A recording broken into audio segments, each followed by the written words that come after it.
चलिए, अभी तक के हम लोगों ने देखा वेक्टर्स चैप्टर में क्या क्या। नबील दरवाज़ा लॉक कर दे। नरेंद्र नरेंद्र है, ठीक होगा। वेक्टर्स चैप्टर में हम लोग ने अभी तक क्या क्या देखा। हमने सबसे पहले तो स्टार्ट किए थे बेसिक्स ऑफ वेक्टर्स से। हम लोग ने क्लासिफाई किए थे कि स्केलर क्वांटिटी क्या होता है और वेक्टर क्वांटिटी क्या होता है।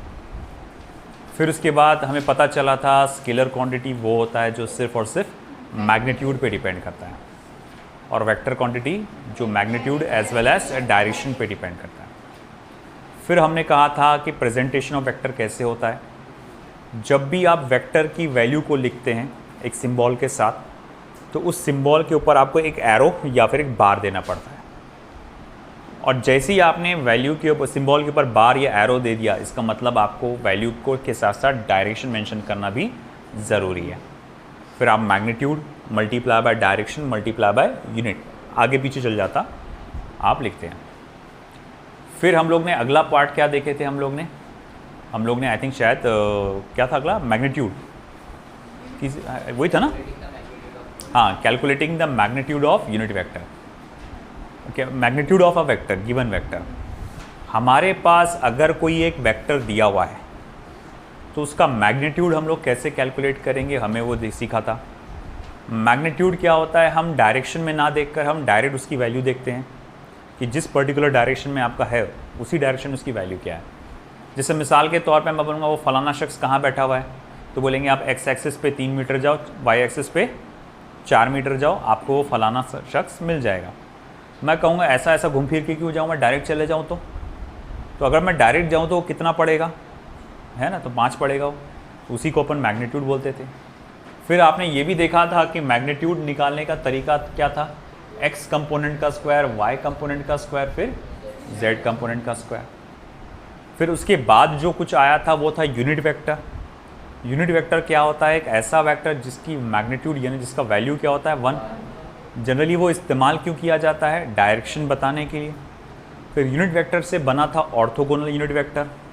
याद करो 3 ऑर्थोगोनल यूनिट वेक्टर्स पढ़े थे हमने। ऑर्थोगोनल का मतलब होता है आपस में परपेंडिकुलर। तो 3 ऑर्थोगोनल यूनिट वेक्टर्स आपने पढ़े थे, कौन कौन सा था वो, आई कैप, जे कैप, के कैप। आई कैप क्या करता है, डायरेक्शन बताता है अलॉन्ग एक्स एक्सिस। जे कैप क्या करता है, वाई पे, और के कैप जेड पे। फिर आपने ये भी पता लगाया था how to calculate a unit vector for a given vector, कि अगर मान लो मेरे पास vector R is equals to X I cap Y J cap plus Z के कैप दिया हुआ है, तो उसका यूनिट वेक्टर कैसे निकालेंगे, तो वो था वेक्टर आर अपॉन आर, है ना, यानी कि एक्स आई कैप प्लस वाई जे कैप प्लस जेड के cap upon under root of x square plus y square plus z square, है ना। फिर उसके बाद हम लोग कहेंगे अच्छा ठीक है, ये था तरीका यूनिट वेक्टर निकालने का। और अगेन ये है क्या, ये डायरेक्शन बताने वाला वेक्टर है सिर्फ। नेक्स्ट चीज़ क्या थी फिर हमारी, कोई बताएगा मुझे, पोजीशन वेक्टर। एक वेक्टर जो पार्टिकल की पोजीशन बताए उसे हम लोग क्या कहते हैं, पोजीशन वेक्टर। फिर अगला क्या था, डिस्प्लेसमेंट वेक्टर। जब भी हम final position vector minus initial position vector करते हैं वो क्या बन जाता है, डिस्प्लेसमेंट वेक्टर। बस ये बताता है एक पार्टिकल किधर डिस्प्लेस हुआ, है ना। अब सीधी सी बात है, अगर मैं कहूँगा कि एक पार्टिकल की पुरानी वाली पोजीशन थी 2i cap plus 4j cap, और फाइनल पोजीशन थी 3i cap plus 5j cap, मैं पूछूंगा आपसे डिस्प्लेसमेंट कितना हुआ, तो vector r2 minus vector r1। मतलब पहले ये था, बाद में ये पोजीशन पे आ गया, तो मैं बोलूँगा अब करो माइनस क्या आएगा, i cap plus j cap. इसका मीनिंग क्या हुआ कि वो x एक्सिस पे 1 मीटर सरका और y एक्सिस पे भी 1 मीटर आगे सरका। वेरी सिंपल था वो। फिर उसके बाद जहाँ तक मुझे याद आ रहा है शायद से वेक्टर एडिशंस पढ़े थे अपन ने, है ना। वेक्टर एक ट्रायंगल लॉ और एक पैरेललोग्राम लॉ। एक अगर 2 वेक्टर्स इस तरह से अरेंज है कि वो ट्रायंगल के 2 एडजेसेंट साइड्स है इन ऑर्डर, तो फिर आपका जो तीसरा वेक्टर जो अपोजिट ऑर्डर में होता है वो रिजल्टेंट कहलाता है। अब रिजल्टेंट का मीनिंग मैंने आपको बताया था, रिजल्टेंट का मीनिंग ये नहीं है कि 2 एडिशन का रिजल्ट क्या आएगा। इसका मीनिंग ये आता है कि 2 वेक्टर्स के कॉम्बिनेशन से आने वाला रिजल्ट उस अकेले रिजल्ट के बराबर। प्लीज़ आइए अंदर, ये खाली इधर आ जाओ।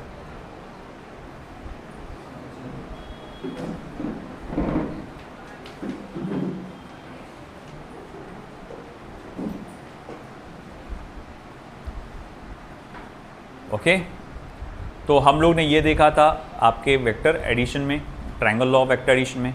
और अगर आपको रिजल्ट का मैग्नीट्यूड निकालना है तो उसका फॉर्मूला क्या बताया था?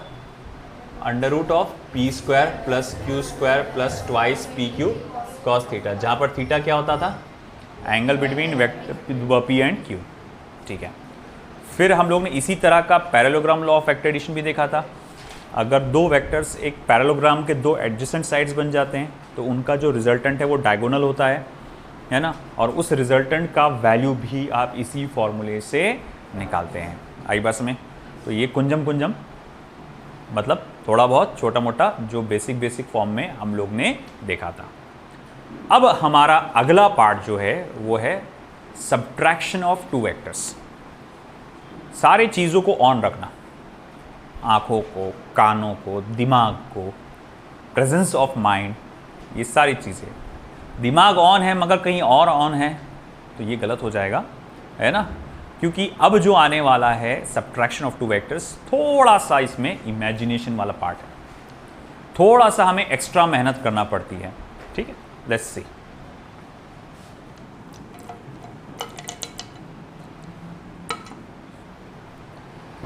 चलिए,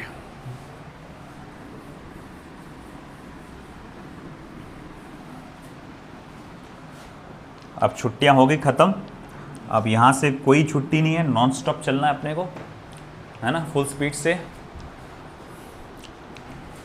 चलिए देखते हैं हम अगला टारगेट जो देख रहे हैं। अरे यार, इसमें भी इंक नहीं।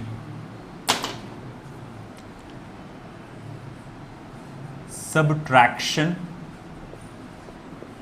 Of two vectors.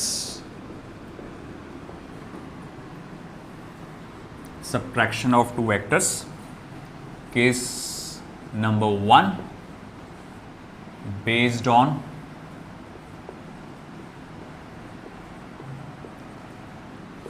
triangle law of vector addition। फिर केस नंबर 2 आप तो समझ में आ ही गया होगा आपको, based on parallelogram law of vector addition. देखो यहाँ पर आपको दो वेक्टर्स का सबट्रैक्शन निकालना है। इससे पहले क्या देखे थे? दो वेक्टर्स का एडिशन। देखो, अगर मैं कहूँगा, याद करो कि अगर ये वेक्टर P है और ये वेक्टर Q है, दो वेक्टर्स है, ये दो वेलोसिटीज़ हो सकती है या डिस्प्लेसमेंट हो सकता है, और हमेशा याद रखना ये एक ही कैटेगरी का होगा। मतलब ये वेलोसिटी तो ये वेलोसिटी, ये एक्सेलरेशन तो ये एक्सेलरेशन, ये फोर्स तो ये फोर्स। ठीक है, ये वेक्टर P है, ये वेक्टर Q है। अगर मैं यहाँ से ये तीसरा वेक्टर बनाता हूँ तो ये रिजल्टेंट हमें क्या देता है? ये रिजल्टेंट हमें देता है vector P plus vector Q। ये पिछली बार आपको लिया था मैंने, और ये RS की वैल्यू निकालने का फॉर्मूला आपको याद होगा, under root of P square plus Q square plus twice P Q cos theta. ठीक है, लिख, थोड़ी जगह नहीं है, तो समझ में आ गया आपको ये। और जहाँ तक मैं आपको बता दूँ कि ये एंगल थीटा हुआ करता था, है ना। अब आगे क्या मुझे तलाश है? Vector Q minus vector P की। कि सबसे पहले तो ये बताओ कि vector Q minus vector P का डायरेक्शन क्या आएगा? क्या मैं वेक्टर Q को ऐसा लिख सकता हूं? हाँ, vector Q minus vector P को ऐसा लिख सकता हूं? इससे कोई बदल जाता है क्या आंसर? जैसे अगर 3 माइनस 2 क्या होता है? 1। 3 plus minus 2 is equal to क्या होगा? वो भी 1 ही होगा। नहीं सर, वो तो प्लस आ गया ना। अरे तो बेटा, प्लस माइनस क्या होगा? माइनस ही होता ना। तो भाई इससे कोई फर्क थोड़ी पड़ रहा। अच्छा, तो फिर आगे क्या? मैं ये कह रहा हूं कि वेक्टर Q और माइनस वेक्टर P का जो सम होगा वो क्या देगा आपको? Vector Q minus vector P देगा, है कि नहीं? मगर सर वहां पर माइनस वेक्टर P आएगा कहां से? वो आएगा नहीं, बनाना पड़ेगा। बोले सर कैसा बनाएंगे? माइनस वेक्टर P का मतलब क्या हुआ? इस वेक्टर p का उल्टा, उस वेक्टर p का ऑपोजिट, है कि नहीं? तो सर कैसे बनाएंगे? मैं बोला ये वेक्टर p वेक्टर q से कहाँ जुड़ रहा है? बोले यहाँ पे, इसी जगह पे उसका ऑपोजिट बनाओ, है कि नहीं? भले ही ये मेल होगा, उसका क्या बना दो? फीमेल बना दो, है ना? ज़्यादा मत सोचो, ठीक है? तो अब कैसा करेंगे? अब ये तो भाई देखो, जितनी ये लंबाई है उतनी ही लंबाई इसको लेने की है, मगर आपने नोटिस किया होगा, देखो डायरेक्शन कैसा है, ऑपोजिट। देखो ये वेक्टर p इस तरफ जा रहा ना, और ये ऑपोजिट डायरेक्शन में। ये जानबूझ के बनाया हुआ है, वो रेडीमेड मिला क्या? नहीं, ये कंस्ट्रक्टेड है। ये क्या है? कंस्ट्रक्टेड है। चलो वो कंस्ट्रक्टेड है तो उसको थोड़ा अलग चीज़ से इंडिकेट कर देते, बताने के लिए कि वहाँ ये रेडीमेड मिला नहीं, वहाँ था नहीं वो, उसको आपने बनाया है, माइनस वेक्टर p, है ना? ध्यान रखें कि ये लंबाई और ये लंबाई सेम होना चाहिए। मेरे से गलती हो सकती है, I am just a human, perfect नहीं बना सकता मैं, ठीक है? तो ये क्या है? Minus of vector p। बात समझ में आ रही क्या? ये ऐसा था, और जहां ये वेक्टर p वेक्टर q को जुड़ रहा है, जहां वो उससे अटैच्ड है, अगर आप पूछेंगे कहां बनाने का है, तो सर जहां वो उससे अटैच्ड है, तो जहां वो उससे अटैच्ड है उसको पलटा के यानी उसका ऑपोजिट वेक्टर बना लो।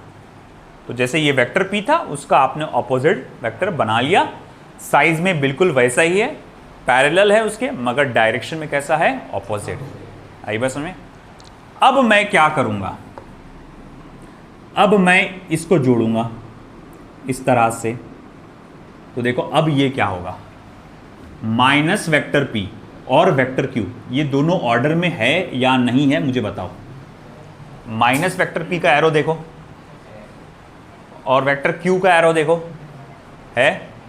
तो ऑर्डर में है ये दोनों, है कि नहीं? तो मैं पूछूंगा फिर ये जो आपका है ये रिजल्टेंट है, जो इन दोनों के ऑपोजिट ऑर्डर में है, तो मैं कह सकता हूं कि ये रिजल्टेंट वेक्टर rd, ये वेक्टर rs था, ये वेक्टर rd था, ये क्या देगा आपको?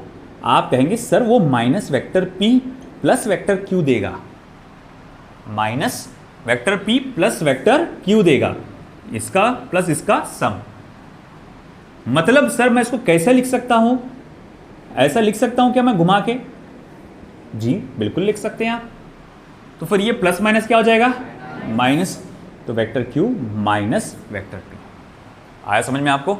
तो इसको इस तरह से लिखा जा सकता है। मतलब ये जो रिजल्टेंट है, ये जो रिजल्टेंट है, ये हमें क्या दे रहा है? इन दोनों वेक्टर्स के सबट्रैक्शन का, इन दोनों वेक्टर्स के सबट्रैक्शन का डायरेक्शन। मैं आऊंगा बताऊंगा कंसेप्चुअली इसका क्या मीनिंग है, बट अभी फिलहाल मैथमेटिकली समझो कि क्या है ये, इन दोनों वेक्टर्स के रिजल्टेंट का डायरेक्शन, है कि नहीं? अब कहने का मतलब क्या हुआ कि मान लो कि एक चलो एग्जाम्पल के साथ दूंगा उसको, तब उसके साथ बताता हूँ डायरेक्शन कंसेप्ट क्या था। तो खैर चलो ठीक है, ये तो समझ में आ गया कि ये रिजल्टेंट क्या दे रहा है आपको? डिफरेंस दे रहा है ना? अब मैं ये जानना चाहता हूं कि अगर इस रिजल्टेंट की मुझे वैल्यू निकालना पड़ी तो मैं कैसे निकालूंगा? पिछली बार, यहां रफ में लिखता हूं मैं, पिछली बार सम का क्या आया था? Magnitude under root of P square plus Q square plus twice P Q cos theta आया था पिछली बार सम का। तो इस बार रिजल्टेंट के डिफरेंस ऑफ रिजल्टेंट का मैग्नीट्यूड क्या आएगा? वो आएगा under root of P square plus Q square minus twice P Q cos of theta. ये एंगल का लेना वही आपको पुराना वाला एंगल, तो minus twice P Q cos theta. आई के बाद समझ में आपको, है ना? तो ये minus twice P Q cos theta हो जाएगा। अच्छा, फिर अगर किसी ने पूछ लिया कि रिजल्टेंट का पहले वेक्टर के साथ एंगल क्या बनेगा, तो बोले वो फॉर्मूला कैसे निकालेंगे हम लोग? तो वो फॉर्मूला रहेगा alpha equals to tan inverse of q sine theta upon p minus q cos theta. मतलब बस ये प्लस की जगह क्या हो गया? माइनस हो गया। आई बात समझिए आपको? तो ये हमें एंगल कैलकुलेट करके मिला। तो समझा होगा आपने कि भैया अगर हम देखेंगे ये वेक्टर p है, ये वेक्टर q है, अगर ये जोड़ दिया मैंने तो ये रिजल्टेंट मिलेगा, मगर ये रिजल्टेंट आपको क्या देगा? सम देगा। ये रिजल्टेंट क्या देगा आपको? सम। मुझे तलाश किसकी है? मुझे तलाश किसकी है? डिफरेंस की। मुझे तलाश किसकी है? डिफरेंस की, यानी माइनस की। मुझे तलाश है vector Q minus vector P की। तो जब भी आप देखते हैं कि क्या पूछा गया मेरे से, बोले sir vector Q minus vector P पूछा गया, मैं पूछूंगा नेगेटिव वेक्टर कौन सा है, पी है कि क्यू है? तो बोले सर पी है। तो अगर पी है तो पी का नेगेटिव वेक्टर बनाओ। वो पहले से मिलेगा क्या? नहीं, वो आपको बनाना पड़ेगा। फिर बनाने के बाद उसका डायरेक्शन पता चल गया माइनस वेक्टर पी का। फिर देखेंगे माइनस वेक्टर पी और ये क्यू ऑर्डर में है तो ये रिजल्टेंट होगा।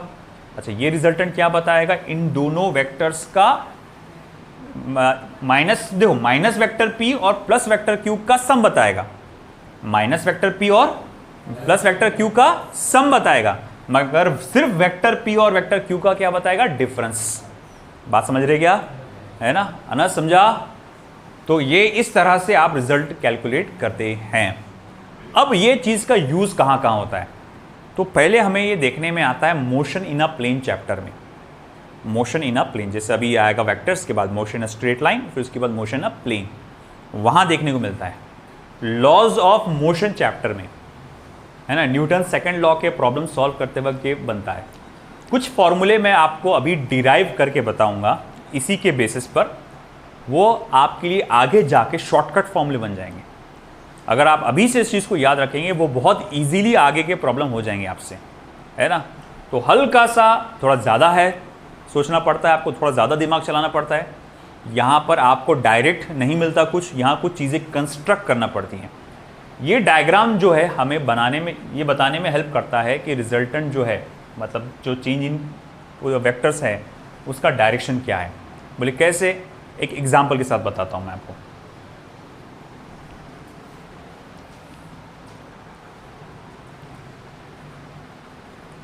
Consider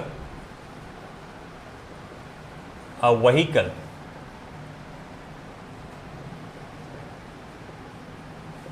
moving along north at a speed of 50 kilometer per hour. It takes a sudden turn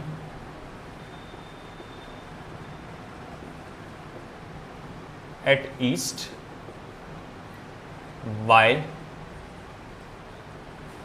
maintaining the speed.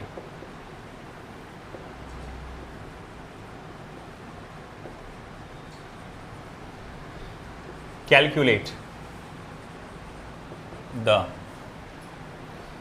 change in velocity vector v2 minus vector v1. मुझे vector v2 minus vector v1 of the vehicle. तो देखो बेटा क्या दिया हुआ है, question को पढ़ो अच्छे से एक बार। क्या दिया हुआ है? Consider a vehicle moving along north at a speed of 50 kilometre per hour. It takes sudden turn to east while maintaining the speed. Calculate the change in velocity. तो हम कहेंगे देखो हमारी गाड़ी चुपचाप नॉर्थ की तरफ जा रही थी eight a speed of 50 kilometre per our. अचानक से उसने ईस्ट की तरफ टर्न ले ली, है ना। ईस्ट इधर ही आएगा, मैं इसको बता देता हूँ डायरेक्शन को इधर कि पेपर पे ये वाला direction north, east, west and south. और अचानक से उसने ईस्ट की तरफ टर्न ले ली at a speed of, again वही स्पीड से ट्रैवल कर रही है 50 किलोमीटर पर आवर। मैं आपसे पूछूंगा सवाल, क्या स्पीड चेंज हुआ? नहीं। स्पीड चेंज हुआ? नहीं। क्या वेलोसिटी चेंज हुआ? वेलोसिटी चेंज नहीं हुआ। फिर से सवाल करता हूं, क्या स्पीड चेंज हुआ? स्पीड चेंज हुआ क्या? नहीं हुआ चेंज, ठीक है। वेलोसिटी चेंज हुआ क्या? अरे हाँ बिल्कुल सही बोल रहे, डायरेक्शन चेंज हो गया ना। Velocity is a vector quantity. Velocity is a vector quantity. जब हम वर्ड वेलोसिटी बोलते हैं तो हम दो चीज पर ऑब्जर्व करते हैं। Magnitude as well as direction, magnitude as well as direction.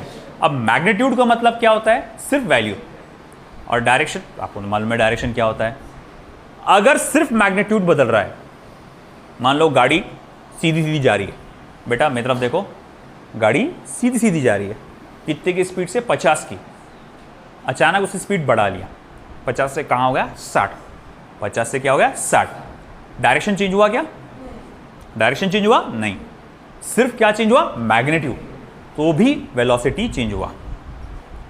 अब यहां जैसा खेल है, आप जा रहे थे 50 की स्पीड से नॉर्थ में, आपने टर्न मार लिए ईस्ट में, आपकी स्पीड यानी मैग्नीट्यूड वही था, क्या बदला?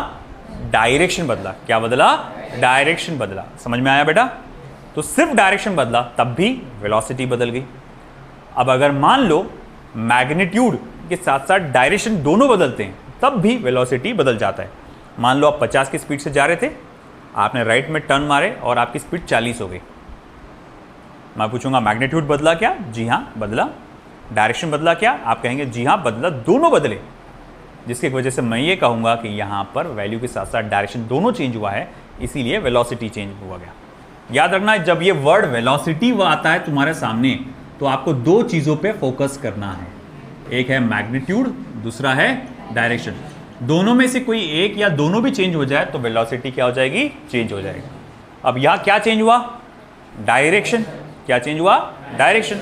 तो क्या चेंज हो गई? वेलोसिटी। अब वो चेंज इन वेलोसिटी कैसे निकालेंगे, है ना? अब अगर मैं आपसे पूछूंगा, बोलूंगा सर एक काम करो, आप बोलेंगे मुझको कि सर यहाँ से रिजल्टेंट ले लो, तो मैं बोलूंगा बेटा आप गलत हो गए, क्योंकि ये रिजल्टेंट जो है आपको vector v1 plus vector v2 दे देगा। क्या दे देगा? Vector v1 plus vector v2। मुझे किसकी तलाश है? Vector v2 minus vector v1। तो अच्छा, माइनस के लिए बनाने की जगह चाहिए, एक मिनट रुको। तो ये है आपका v1 और ये है आपका v2। मैं यहाँ लिख देता हूँ, v1 is equals to v2 is equals to 50 kilometre per hour. ठीक है, मेरी तलाश है v2 माइनस v1 की।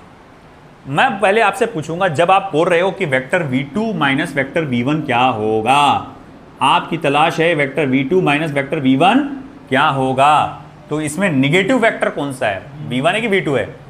v1 है, यानी v1 का मुझे इक्वल एंड अपोजिट वेक्टर बनाना पड़ेगा। मिल जाएगा क्या पहले से? नहीं, बनाना पड़ेगा। कहाँ बनाऊंगा? है ना, v1 कहाँ जुड़ रहा है v2 से? बोले यहाँ जुड़ रहा है सर। अब इसी डायरेक्शन में उसका अपोजिट वेक्टर बना लो। तो देखो भैया, मैंने यहाँ पर उसके जैसा अपोजिट वेक्टर बना लिया, माइनस वेक्टर v1, है ना? दिखा सबको? समझ में आया? ये जैसा ये था v1 बिल्कुल वैसा ही, बट उसके डायरेक्शन में कैसा है? ऑपोजिट। क्या कशा? नहीं समझा? हाँ, तो ये क्या बन गया? Minus v1। अब ये माइनस v1 और ये v2 ऑर्डर में है या नहीं है? है ना? अरे माइनस v1, ये देखो ना, बच्चों को समझो ना, ऐसा वो बच्चे एक के पीछे एक जाते जो, है ना? तो ये माइनस v1 ने v2 के कंधे पे हाथ रखा है कि नहीं? उसके पीछे पीछे जा रहा कि नहीं जा रहा है कि नहीं? तो ये दोनों सेम ऑर्डर में है। और ये अगर रिजल्टेंट बनाऊंगा मैं, तो ये रिजल्टेंट माइनस v1 और v2 का क्या रहेगा? रिजल्टेंट रहेगा। तो मैं कहूँगा ये जो है वेक्टर vd यानी vector v2 minus vector v1 रहेगा। तो ठीक है, इसको थोड़ा सा डॉटेड लाइन से बता देता हूँ ये रिजल्टेंट है करके। तो ठीक है, ये तो समझ में आ गया। अब मैं ये कैलकुलेट कैसे करूँगा? तो बहुत आसान है, मुझे निकालना है the magnitude of vector v2 minus vector v1, जिसको मैं डेल्टा वेक्टर v से रिप्रेजेंट करूँगा। तो मुझे डेल्टा वेक्टर v का मैग्नीट्यूड निकालना है।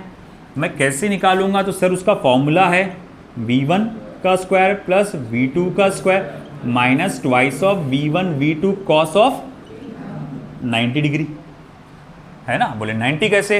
अरे भाई देखो, v1 ऐसा था, उसने यहाँ टर्न मार लिया v1 ने, बाद में v2 इधर आ गया, है ना? तो मैं तुमसे पूछूंगा v1 और v2 के बीच का एंगल कितना आया? फिर 90 डिग्री। कितने एंगल से पलटा वो? 90 डिग्री, इसलिए cos 90। फिर कोई बोलेगा जो नॉलेज रखता है ट्रिग्नोमेट्री की अच्छी, बोले सर cos 90 तो 0 होता है, तो ये 0 हो जाए। फिर बचेगा क्या? v1 square plus v2 square. समझा? फिर मैं पूछूंगा अच्छा अच्छा अच्छा इसकी वैल्यू क्या हो जाएगी, आप बोलेंगे सर वो दोनों का तो वैल्यू 50 होता है, 50 का स्क्वायर प्लस 50 का स्क्वायर यानी 2 मल्टीप्लाई बाय 50 का स्क्वायर। बोले क्या, 2 मल्टीप्लाई बाय 50 का स्क्वायर। फिर बोले 50 के स्क्वायर को अगर मैं बाहर ले लूं तो अंदर क्या बच जाएगा, √2। तो फिर डेल्टा वी क्या हुआ, √2 टाइम्स ऑफ 50, या मैं थोड़ा अच्छे से लिखूंगा अगर 50 √2 मीटर पर सेकेंड। तो हमारी वेलोसिटी इतने से बदली 50 √2 मीटर पर सेकेंड से। अब उसका डायरेक्शन क्या था, क्योंकि हमेशा उसका वेलोसिटी का डायरेक्शन भी पूछता है कि वेलोसिटी चेंज हुई मगर कौन से डायरेक्शन में चेंज हुई। तो मैं कहूँगा अच्छा ठीक है ना, कि हम जा रहे थे ऐसा और बाद में इधर पलट गए, है ना, तो कौन से डायरेक्शन में चेंज हुई। आप ये रिजल्टेंट का देखो, रिजल्टेंट का डायरेक्शन क्या आ रहा है, बोले ये ऐसा आ रहा है। अगर ये मैं ऐसा ला के चिपका दूँ तो यहाँ पर कौन सा डायरेक्शन आएगा, ये साउथ ईस्ट।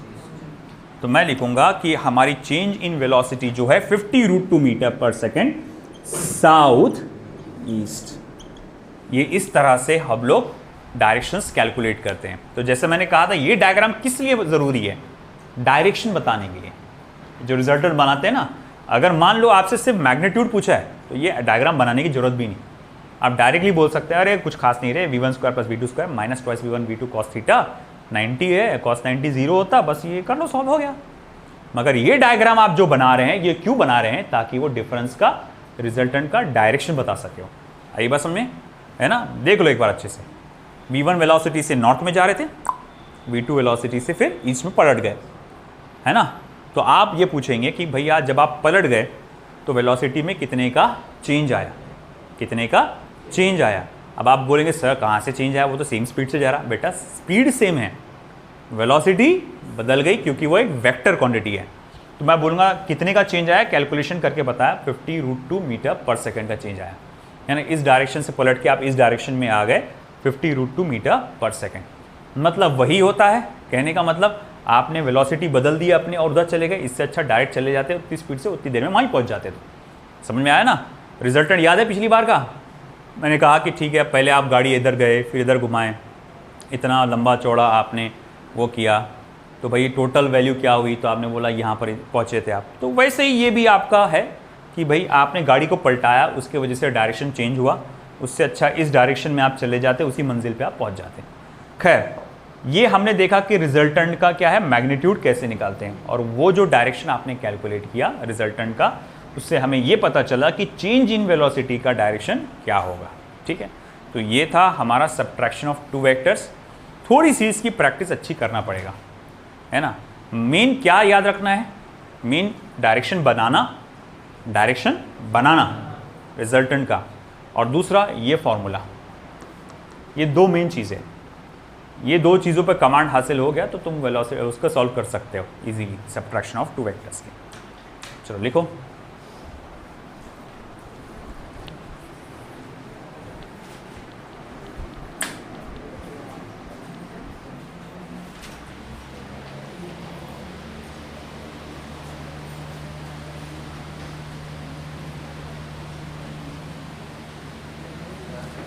हाँ बेटा।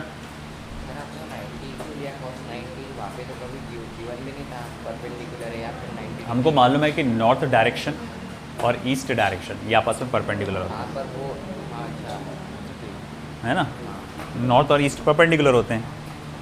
अगर वो बोलता कि मैं 60 डिग्री के एंगल से चेंज हुआ, अब जैसे आने वाला अगला प्रॉब्लम जो है वो वैसे ही आएगा कि पर्टिकुलरली एक 90 डिग्री का एंगल नहीं होगा, है ना, आपको कोई दूसरा एक पर्टिकुलर एंगल होगा, तो उसमें कैसे सॉल्व करेंगे।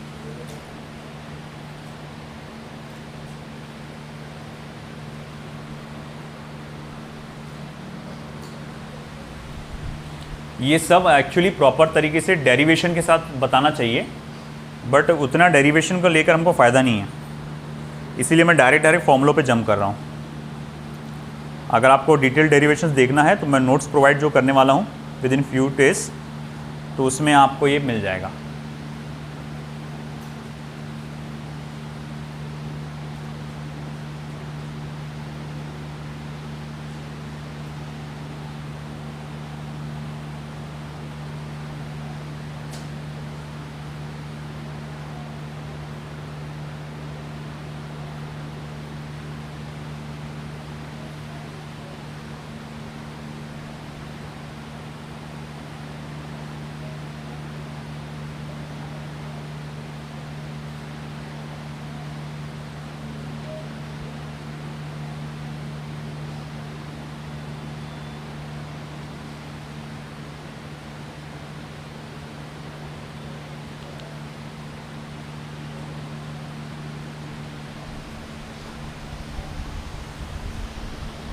B fast.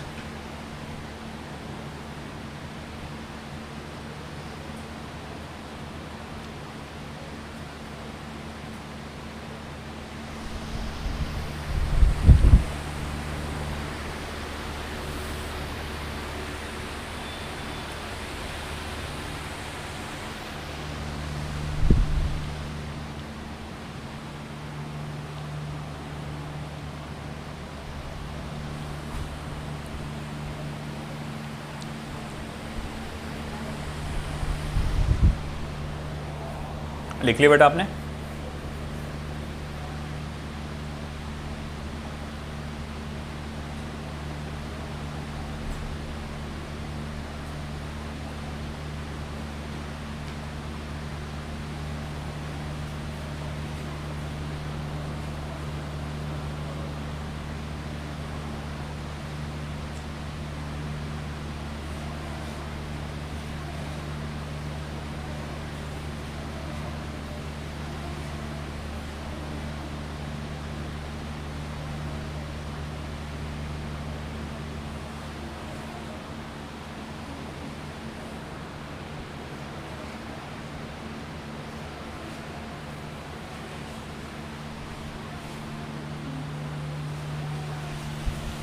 आपके साथ ही नहीं है आज?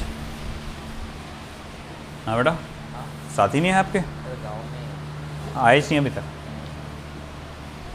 ऐसा मत किया करो, आज उसने बहुत इंपॉर्टेंट चीज़ खो दिया।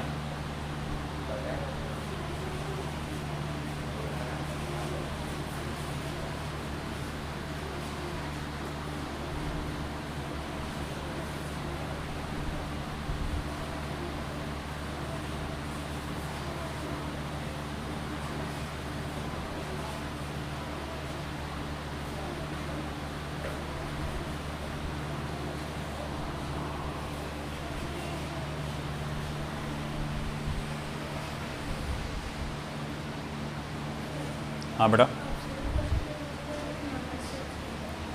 प्रोबेबली ज़्यादातर तो ऐसे ही आएगा कि आपके नंबर्स चेंज होकर आपको आएंगे, मगर ऐसा ज़रूरी नहीं कि ये क्वेश्चन आएगा। अभी एक देखो, मैं आपको थोड़ी देर में बताने वाला हूँ, जो यही क्वेश्चन को कैलकुलेट करने के लिए भी एक शॉर्ट ट्रिक बनेगा।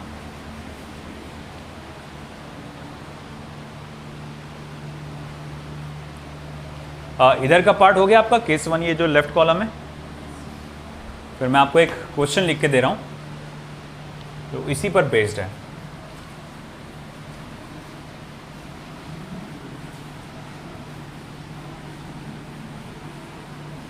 आई थिंक सो वो parallelogram law of vector addition में आएगा। ठीक है, एक काम करते हैं, पहले parallelogram law of vector addition ले लेते हैं। केस 2,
हो गया?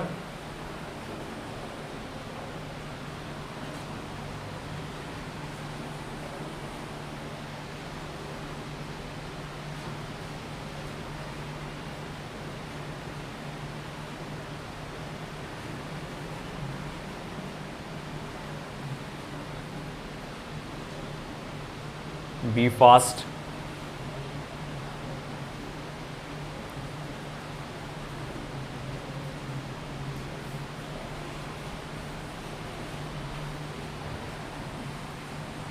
सबगत क्या हो गया?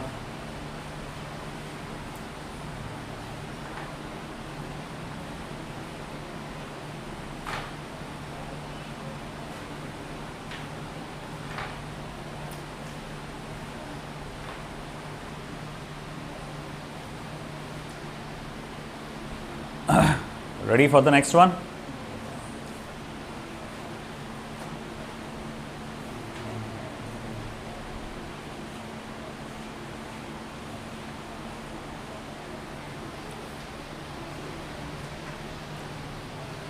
अब दो वेक्टर्स है, फिर से vector P and vector Q. As you can see, they are forming the two adjacent sides of a parallelogram. है ना, ये पैरेललोग्राम के दो एडजेसेंट साइड्स के तरह है। अगर मैंने यहाँ से रिजल्टेंट बनाया तो ये रिजल्टेंट मुझे क्या देगा? इन दोनों का सम। वो क्या देगा? इन दोनों का सम। मगर मुझे उस सम की तलाश है ही नहीं, मुझे वो तो चाहिए ही नहीं, वो तो हम लोग पिछली बार करके बैठ गए। फिर करना क्या है इस बार? इस बार तो मुझे उसका डिफरेंस चाहिए। मुझे चाहिए कि vector Q minus vector P या vector P minus vector Q, जो लेना लो। सर पिछली बार Q माइनस P लिए थे, इस बार P माइनस Q ले लो, ठीक है। तो मुझे तलाश है vector P minus vector Q कितना होगा। मैं फिर से आपसे पूछता हूं, क्या मैं vector P minus vector Q को ऐसा लिख सकता हूं? है ना, आप इसको ऐसा लिख सकते हैं।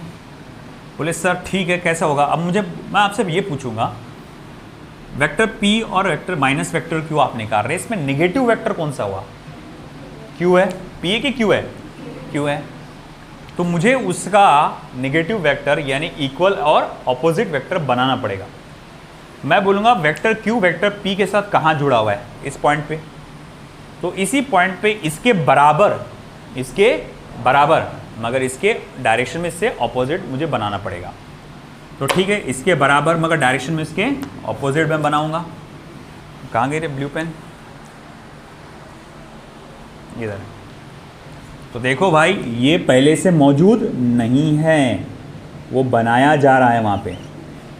यह आ गया आपका माइनस वेक्टर Q, है ना। ऑलमोस्ट ये इसके बराबर है मगर डायरेक्शन में उसके ऑपोजिट है। अब ये देखो और ये देखो, ये भी क्या बन रहे हैं? पैरेललोग्राम के दो एडजेसेंट साइड्स, और ये रहेगा इनका रिजल्टेंट। अब ये रिजल्टेंट हमें क्या देगा? ये देगा vector P plus minus vector Q, यानी कि ये हो जाएगा vector P minus vector Q। आई बात समझ में? तो ये हमारा रिजल्टेंट क्या दे रहा है? Vector P minus vector Q दे रहा है। सवाल ये उठा कि सर ठीक है, फिर इस रिजल्टेंट की वैल्यू निकालेंगे कैसे? बिल्कुल वैसे ही जैसे पहले निकाले थे, वही फॉर्मूला है under root of P square plus Q square minus twice PQ cos theta, vector P और वेक्टर Q के बीच का एंगल। और सर अल्फा यानी कि direction of resultant vector with respect to the first vector. बोले वो कैसे निकालेंगे? Same formula Q sine theta upon P plus Q, sorry P minus Q cos theta. आइए बस समझे आपको। अब इस पर बेस्ड मैं एक क्वेश्चन लिखने जा रहा हूं, जब तक कि आप इसे कॉपी कर लो, फिर मैं क्वेश्चन भी लिख लेता हूं।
बेटा देना, थैंक यू।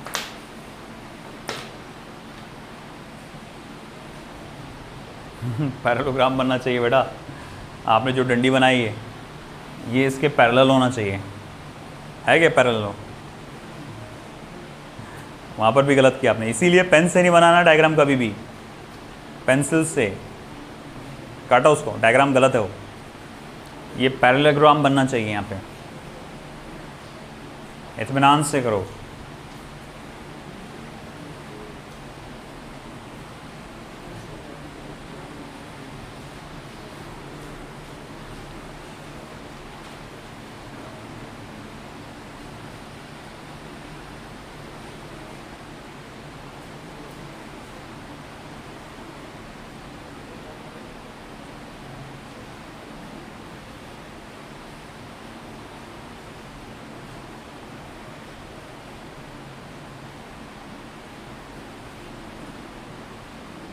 वेक्टर P,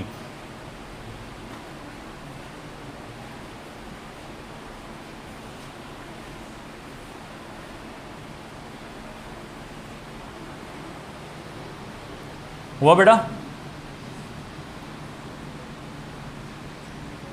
ये जो क्वेश्चन मैंने लिख कर दिया है ये आपको आने वाला है मोशन इन अ प्लेन, या जिसको हम लोग कहेंगे सर्कुलर मोशन टॉपिक में। वहाँ पर अक्सर एक पार्टिकल का लीनियर डिस्प्लेसमेंट या चेंज इन पोजीशन वेक्टर पूछा जाता है, और जो मैं तरीके से आपको बता रहा हूँ वही तरीके से वहाँ पर भी सॉल्व करना पड़ता है। मगर फाइनली आखिर में एक शॉर्टकट फॉर्मूला निकल के आएगा, और हम लोग अगली बार जब इस्तेमाल करेंगे इसको, जब ये चैप्टर होगा तो मैं उसी शॉर्टकट फॉर्मूले का यूज़ करूँगा।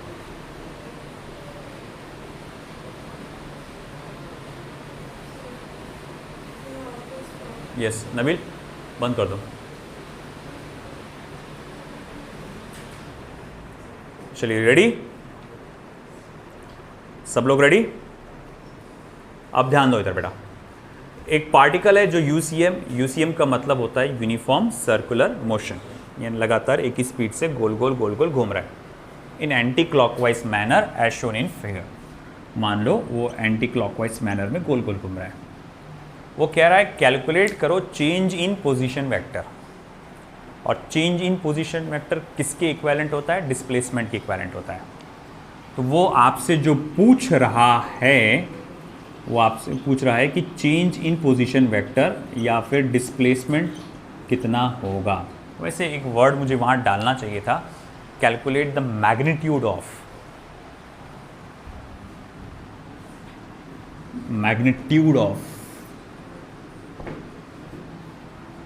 चेंज इन पोजीशन वेक्टर और डिस्प्लेसमेंट। अब ये मैं कैसे कैलकुलेट करूंगा? अब देखो, मुझे डायरेक्शन की तलाश नहीं है, मुझे सिर्फ किस चीज़ से मतलब है? वैल्यू से, कि डेल्टा आर कितना होगा, यानी vector R2 minus vector R1 कितना होगा। अब मैं वो कैसे निकालूंगा? तो magnitude of vector S is equals to under root of R1 का स्क्वायर प्लस R2 का square minus 2 R1 R2 cos of theta. ये समझा क्या भाई? पहले बताओ। जो ये फॉर्मूला था बस वही फॉर्मूला है ना? ये वेक्टर P है और ये वेक्टर Q है, और अगर आपको vector P minus vector Q का रिजल्टेंट चाहिए तो आपको क्या करना पड़ेगा? P square plus Q square minus 2PQ cos theta. उसका मैग्नीट्यूड चाहिए तो रिजल्टेंट का। वही तो बात हो रही है बेटा। ये वेक्टर R है, R1 है, ये वेक्टर R2 है, उनके बीच का एंगल कितना है बेटा? थीटा। और आपको तलाश किसकी है? Vector R2 minus vector R1। Displacement क्या होता है? Final position minus initial position. तो ये मुझे चाहिए। अच्छा ठीक है, मान लिया। खास बात यहाँ ध्यान रखने लायक ये है, vector R1 is never equal to vector R2। Vector R1 not equal to vector R2, but R1 equals to R2, जिसको R बोल सकते हैं आप। ये समझा क्या? वेक्टर R1 जब भी आप बार देते हैं, इसका मीनिंग क्या होता है कि वैल्यू के साथ साथ डायरेक्शन का भी ध्यान रखो। ये पोजीशन वेक्टर या फिर ये रेडियस वेक्टर पकड़ लो, ये रेडियस वेक्टर और ये रेडियस वेक्टर दोनों का वैल्यू सेम है क्या? आप बोलेंगे हाँ सर, सर्कल का रेडियस है वो तो सेम ही होगा। डायरेक्शन भी सेम है क्या? हाँ, डायरेक्शन भी सेम है क्या? अरे नहीं, ये तो इधर जा रहा लातूर और ये किधर जा रहा पातूर, है ना? तो कहाँ से डायरेक्शन सेम हुआ? समझा कि नहीं? तो डायरेक्शन तो सेम है ही नहीं, दोनों अलग अलग दिशा में बढ़ रहे हैं। तो मैं इसीलिए बोलूंगा कि vector r1 is not equal to vector r2। फिर सर ये क्या लिख दिया आपने r1 इक्वल टू r2? बेटा बाहर है क्या? मतलब कौन से फॉर्म में लिखा हुआ है? स्केलर फॉर्म में। और अगर स्केलर फॉर्म में मत लिखा है, इसका मतलब मेरा मतलब सिर्फ किस चीज़ से है? वैल्यू से, मैग्नीट्यूड से। तो r1 इक्वल्स टू r2। अब दोनों अगर सेम है तो क्यों अलग अलग लिखो? एक ही नाम दे दो उनको, r। समझ में आया क्या? वेक्टर r1 को वेक्टर r2 को r नहीं लिख सकते, सिर्फ r1 और r2 को r लिख सकते। ये मतलब समझाना। अब आगे क्या?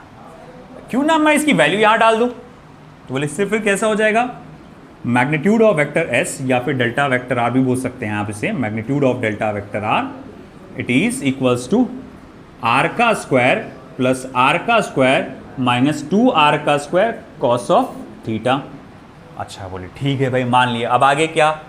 फिर आप लिख सकते हैं magnitude of vector s is equals to under root of 2r square minus 2r square cos of theta. बोले जी हाँ, ये बात भी सही है। अब आगे क्या? मैं इसमें से r स्क्वायर कॉमन निकालता हूँ, रूट के बाहर ले लेता हूँ। तो ये क्या बच जाएगा? ये r रह जाएगा बाहर, अंदर कौन रह जाएगा? 2 माइनस 2 कॉस थीटा। बोले ठीक है। फिर आगे क्या? ये 2 को भी कॉमन निकालो बाहर, मगर रूट के अंदर ही रखना है इसे। ठीक है। फिर आगे क्या? फिर आगे थोड़ा सा नॉलेज का इस्तेमाल। बोले किसके नॉलेज का इस्तेमाल? ट्रिग्नोमेट्री के नॉलेज का इस्तेमाल, है ना? यहां असल खेल है, देख लो भैया। ट्रिग्नोमेट्री की नॉलेज लगेगी आपको। बोले कैसी? मैं बोलूंगा कॉस ऑफ 2 थीटा, है ना भाई? जो लोग शुरू से हैं ट्रिग्नोमेट्री जिन्होंने पढ़ा है, बताओ कॉस ऑफ 2 थीटा के 3 फॉर्मूले बताया था मैंने। एक है cos square theta minus sign square theta. आपकी खामोशी बता रही है कि आप लोग सीरियस नहीं हैं, आपको रिवाइज करते रहना चाहिए चीज़ों को। एक था cos square theta minus sign square theta. एक था 2 कॉस स्क्वायर थीटा माइनस 1। और एक था 1 माइनस 2 साइन स्क्वायर थीटा। हाँ या ना? है कि नहीं? देख लो भैया ये फॉर्मूले। कॉस 2 थीटा को क्या लिख सकते? Cos square theta minus sign square theta. क्या लिख सकते? Cos square theta minus sign square theta. इसको क्या लिख सकते? 2 कॉस स्क्वायर थीटा माइनस 1। और क्या लिख सकते? 1 माइनस 2 साइन स्क्वायर थीटा। आया ना? है कि नहीं? अब ऐसा गौर से देखो, ये एंगल कितना है? गौर से देखो कितना है। अरे भाई देख के नहीं समझ में आ रहा क्या? 2 थीटा है ना? तोबा तोबा, तुम लोग खा खा के सुनोगे रे भाई, ये 3 दिन का 4 दिन का छुट्टी तुम पर भारी पड़ गया। सब नजर आ रहा है ना? तो 2 थीटा क्या है? ये एंगल कितना है? 2 थीटा है। और यहाँ एंगल कितना है? थीटा। यानी जो एंगल यहाँ है उसका आधा एंगल यहाँ पर है। तो अगर मैंने इसी को ऐसा लिखा तो यहाँ क्या लिखूंगा फिर? Cos square theta by 2 minus sign square theta by 2। फिर ये क्या हो जाएगा? 2 cos square theta by 2 minus 1। और ये क्या हो जाएगा? 1 minus 2 sine square theta by 2। ये समझ में आया क्या? है ना? जागो जागो, छुट्टियां खत्म हो गई, सुस्ती खत्म करो। देना ही नहीं था तुमको छुट्टियां, है ना? एक दिन बस काफ़ी है, सुन हो गए सब। तो कॉस ऑफ 2 थीटा को क्या लिख सकते हैं? Cos square theta minus sign square theta. 2 cos square theta minus 1 minus 2 sine square theta. अब भाई देखो क्या, 2 थीटा के जगह अगर थीटा रहा तो क्या लिखेंगे? Cos square theta by 2 minus sign square theta by 2। 2 cos square theta by 2 minus 1 minus 2 sine square theta by 2। अब तीनों में से कोई एक चीज़ वहाँ डालना है कॉस थीटा की जगह, ताकि मेरा फॉर्मूला रिड्यूस हो सके। तो बोले सर क्या डालूँ मैं डालूंगा ये वाला फॉर्मूला। बोले कैसे? तो देखो,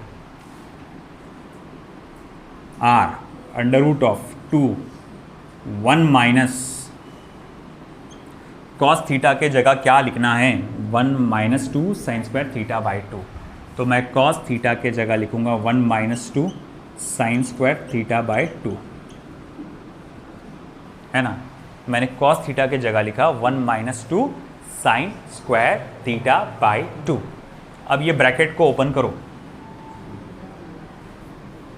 तो क्या हो जाएगा, r under root of 2 times 1 minus 1 plus 2 sine square theta by 2।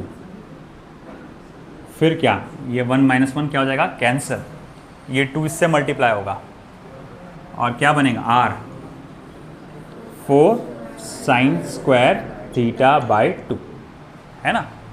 ओह हाँ बराबर 4, ये 2 2 ज़ा 4 साइन स्क्वायर थीटा बाई 2, 4 का square root 2 sine square theta by 2 का स्क्वायर रूट क्या आएगा, साइन थीटा बाई 2।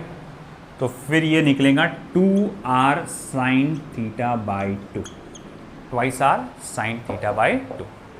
तो ये मेरे पास डिस्प्लेसमेंट बोलो या चेंज इन पोजीशन वेक्टर बोलो, इसका शॉर्टकट फॉर्मूला निकल के आया। बोले कैसा शॉर्टकट फॉर्मूला, देखो एक पार्टिकल है जो लगातार यूनिफॉर्म सर्कुलर मोशन परफॉर्म कर रहा है और उसका एंगुलर डिस्प्लेसमेंट हुआ है 60 डिग्री का, कितने का, 60 डिग्री का। और आपसे पूछ लिया मैंने कि भाई मुझे बताओ उसका लीनियर डिस्प्लेसमेंट कितना हुआ।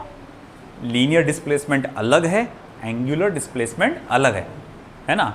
तो मैंने पूछा लीनियर डिस्प्लेसमेंट यानी कि ये कितना हुआ, तो मैं बोलूँगा अच्छा अभी निकालता हूँ। देखो वेक्टर एस का मैग्नीट्यूड निकालना है, फॉर्मूला है twice r sine theta by 2। मैंने आपसे पूछा थीटा कितना था, 60 डिग्री का, थीटा कितना था, 60 डिग्री का। तो लीनियर डिस्प्लेसमेंट का मैग्नीट्यूड क्या हो जाएगा, 2r साइन 60/2।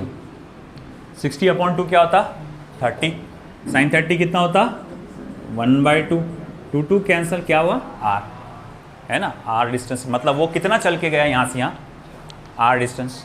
अगर डिस्प्लेसमेंट देखोगे आप इसका, शुरू में यहाँ था, बाद में यहाँ है, तो यहाँ से लेकर यहाँ तक का फासला डिस्प्लेसमेंट कितना है, r है। आई बस में। तो इस तरह से ये कैलकुलेट करने का शॉर्टकट फॉर्मूला बन के आया सामने, twice r sine theta by 2। ये formula motion in a plane में मैं फिर से इस्तेमाल करूँगा उस चैप्टर में।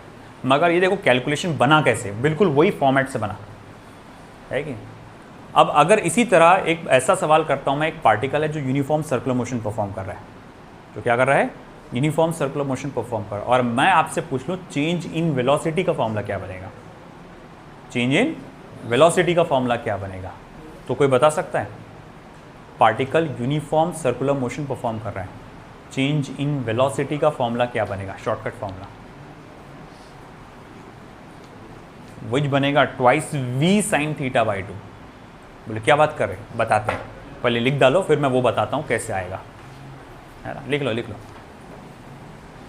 ये वाला इंपॉर्टेंट है, ध्यान देना अच्छे से। Twice r sine theta by 2, fast लिखना, मेरे को वेलोसिटी भी बताना है तुमको। टाइम क्या हुआ, 11:05 हो गए। हाँ समझ गया समझ गया। ठीक है, फिर वेलोसिटी का कर लेता हूँ मैं, है ना। थोड़ी सुस्ती निकालो अपनी, छुट्टियाँ वुट्टियाँ हो गए सब खत्म, वापस ट्रैक पे आओ। और अब यहाँ से नॉन स्टॉप है क्लासेस अप टू दिवाली, और दिवाली में भी 3 से 4 दिन हार्डली या 5 दिन छुट्टियाँ मिलेंगी।